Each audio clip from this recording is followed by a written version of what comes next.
Alright, we've got 3 games to talk about, starting with Game 4 against the defending Stanley Cup champions, the Florida Panthers. Now, for those of you who don't know, just over 2 weeks ago, Canucks general manager Patrick the Swedish Chef Alvin made a sneaky little trade acquiring 25-year-old left-handed defender and former 15th overall pick Erik Brannstrom from the Colorado Avalanche. And with Derek Forbort out of the lineup for personal reasons, Brannstrom was called up to make his Canuck debut in this game. And speaking of lineup changes, Florida's 2 best players, Matthew Tkachuk and Alexander Barkov, were both not going to be on the ice for this one. So you know what that means, right? Easy win for the Canucks. No! It doesn't mean that! There are no easy wins in the NHL. Any team can beat you at any time. Carson Soucy made a nice defensive play. Besser blocked a shot with his hand. Please don't do that, Brock. Sherwood blocked a shot with his face. Please don't do that, Kiefer. Then Sergei Bobrovsky absolutely robbed Teddy Bluger's wraparound attempt. Except he didn't. 1-0 Canucks. Seconds later. Now at the other end, it's a tie game. 1-1. Kevin Lankinen was in net for Vancouver, and look, I'm not quite sure how to put this for any non-Canucks fans watching right now, but guys, he's really f***ing good. Like, really good. Watching him make all of these saves really had me thinking, how on earth did Vancouver sign this dude at such a low price 2 weeks before the season started? He's been in the league for 4 seasons now, and in the 112 games he's played, he's averaged a save percentage of 90.6%. And in 3 of those seasons, he was playing on teams that didn't even make the playoffs. Is he the best goalie in the world? No. But should he have been signed to a more lucrative deal sooner than the final 2 weeks of the season? I would think so. We are so lucky to have him as our backup's backup right now. And he's pretty damn close to working his way back up to the backup position, pushing Shilov's back down to the backup's backup position.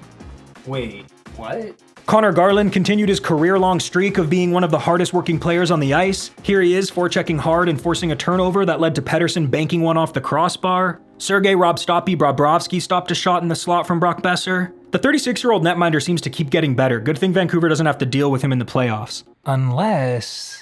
No, never mind. Then Quinn Hughes scored his first goal of the season to put the Canucks back up by 1, and I should mention that this was just one of Quinn's 9 shots on net in this game. 9! That's almost as many as I took at the Roxy last night. Jeez, Quinn. And you know who really left a mark on this game? Literally, Kiefer Sherwood.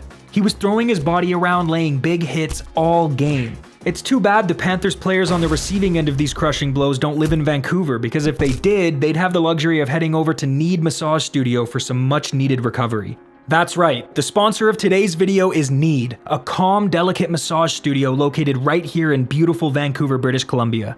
Open daily from 9 a.m. to 10 p.m., KNEAD's team of massage therapists offer head-to-toe massage services in a serene and soothing space designed for relaxation.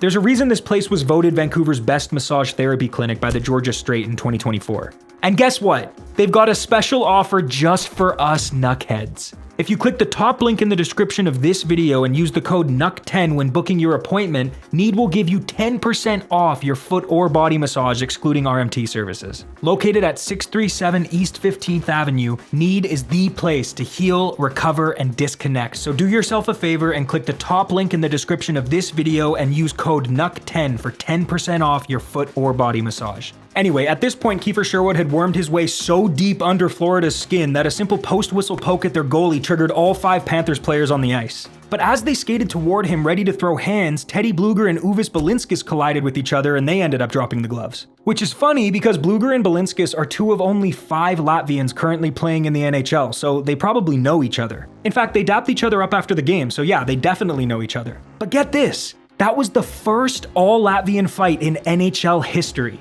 Until now, the league's Latvian players were peaceful with one another. Sherwood's really bringing everyone together, I love it.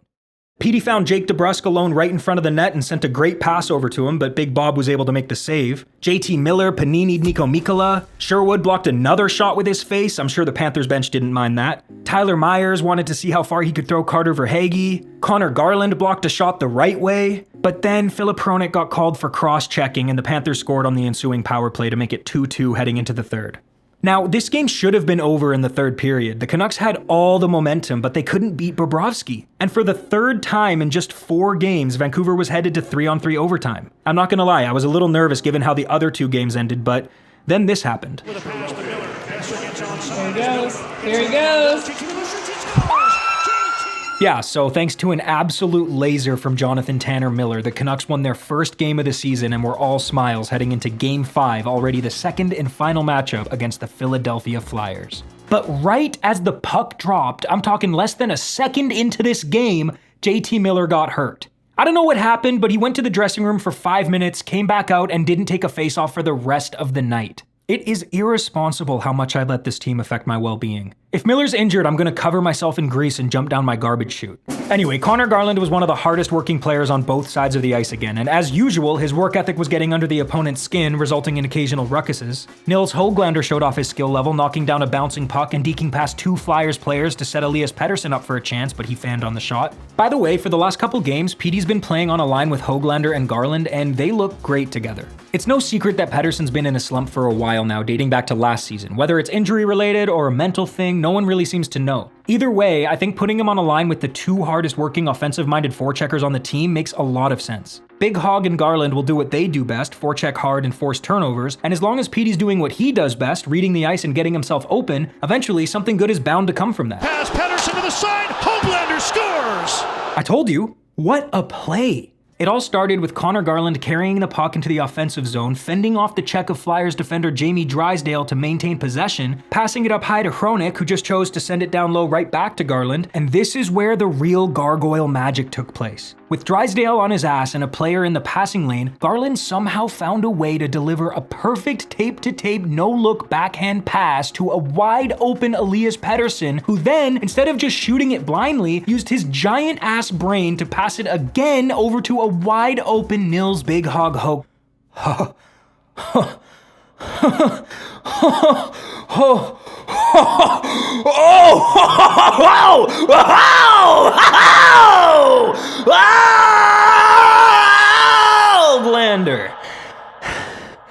who had a wide open net to shoot at.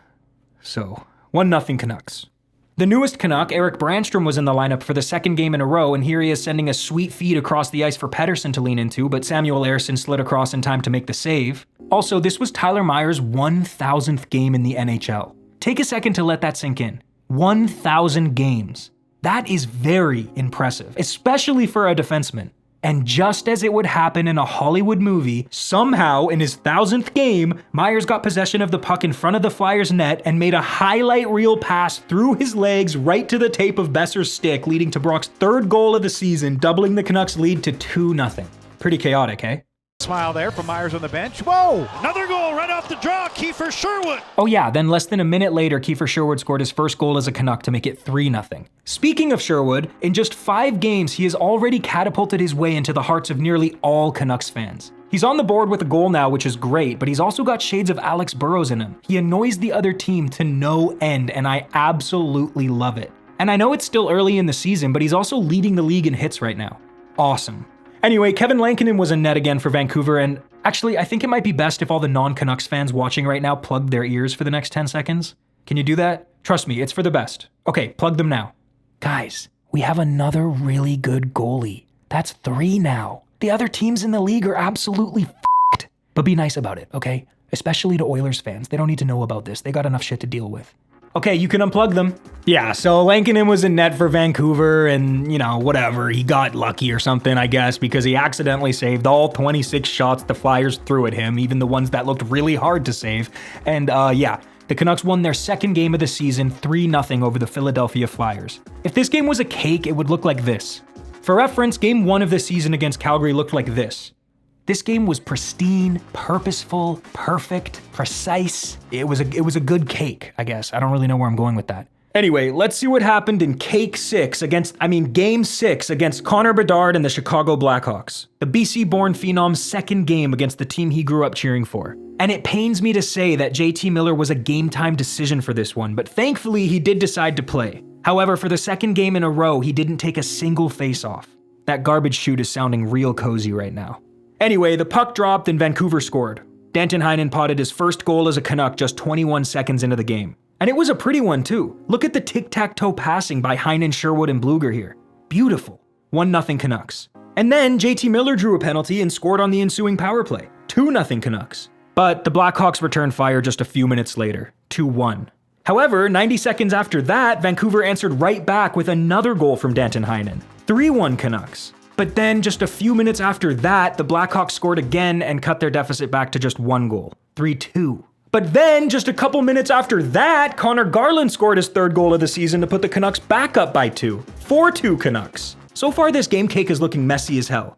I'm still eating it though. Bro, what the hell are you talking about? Both teams did a better job of locking things down in the second period. Well, actually not really, it was the goalies keeping this game somewhat respectable. It probably would have been 8-4 if it weren't for Peter Mrazek and Kevin Lankinen. Connor Bedard tried whipping one of his signature top of the faceoff circle wrist shots into the mesh, but Lankinen stopped him. Philip Hronik pretended to be Quinn Hughes for a second and sent a beautiful cross-crease pass over to Nils Höglander, but Mrazek wouldn't let it past him. They went back and forth like this the whole period. Then Carson Soucy got called for tripping, but thanks to this nice poke check and steal by Erik Brandstrom and this forced turnover by Heinen and Sherwood, the Canucks killed it off. Lankinen stopped a shot by our old friend Ilya Mickey Mikheyev. Mrazek poke checked the puck off Hronik right as he was about to score. Then Brandstrom got called for holding, but it's okay because Lankinen basically killed the whole penalty off himself. He stopped Todd Bertuzzi's nephew Tyler 2 separate times and then topped it off with a save he made look easy on a shot from Bedard. And Lankinen continued his brick wall performance in the 3rd period where he made this nice save on a shot from Andreas Athanasiou, and then he made this insane save on a shot from Nick Foligno. Come on, man. We are so lucky to have Lankinen right now, and it's time we all start thanking him.